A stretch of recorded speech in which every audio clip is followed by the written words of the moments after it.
stressed in any case, the most important thing is the initial evaluation of the person.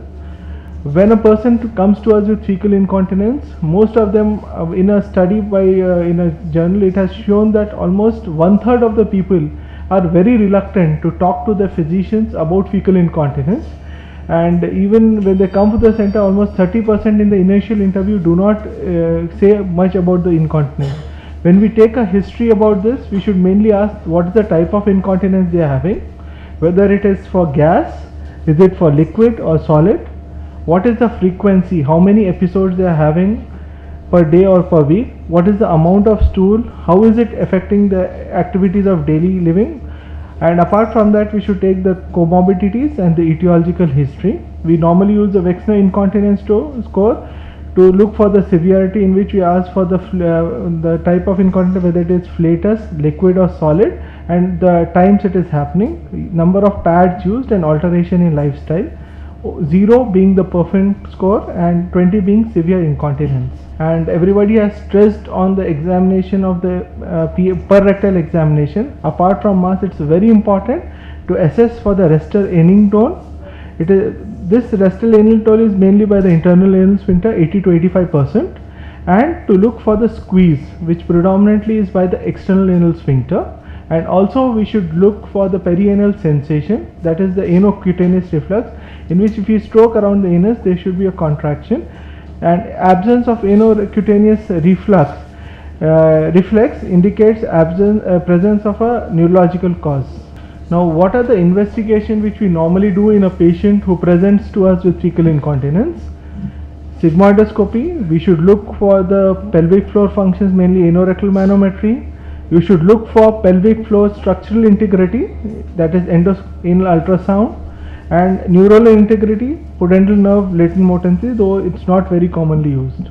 Now the main role of doing a sigmoidoscopy is to look for any inflammatory lesion or any mass lesion. Any of you have discussed a lot on anorectal manometry, which is mainly used for evaluation of the anorectal function. And when we do anorectal, we look for the sphincter length, we look for the anal sphincter pressure. As I have told you, resting pressure is predominantly by the internal anal sphincter and the squeeze is by the external anal sphincter.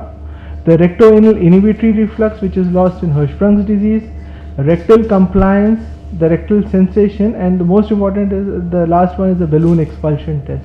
Now, what are the limitations of anorectal and manometry when we do it in a patient with fecal incontinence?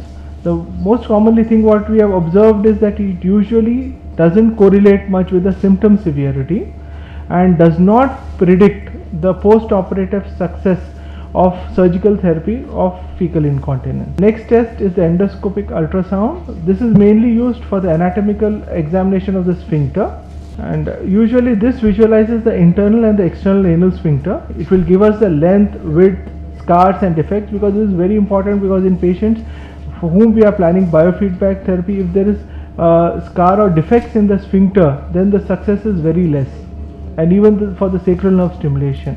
The advantage of endoscopic ultrasound is that it will give us a delineation of what is the morphology, but the limitations are mainly it is operator dependent. There are general related defects in the external anal sphincter and the aberrant bundles of external anal sphincter. MRI can also be used in those centers in which you do not have endoscopic ultrasound. For internal anal sphincter, both are comparable, US and MRI, but for external anal sphincter, they say MRI is better. The last test is to look for the neural integrity. We have got the pudendal nerve terminal motor latency. In this, you basically have a glove in which there is a catheter is mounted, and then you stimulate the pudendal nerve at the ischial spine, and we look for the contraction of the external anal sphincter. So normal it is around 0.2 millisecond. If it is prolonged, it is suggested of a damage which can be either because of traction injury or because of pudendal neuropathy. So basically, when do we do biofeedback? Biofeedback is usually we do in patients with mild to moderate neuropathic incontinence, without patients having an incomplete sphincter defect, and if you do surgery for sphincter and there is not much of improvement, then you can do.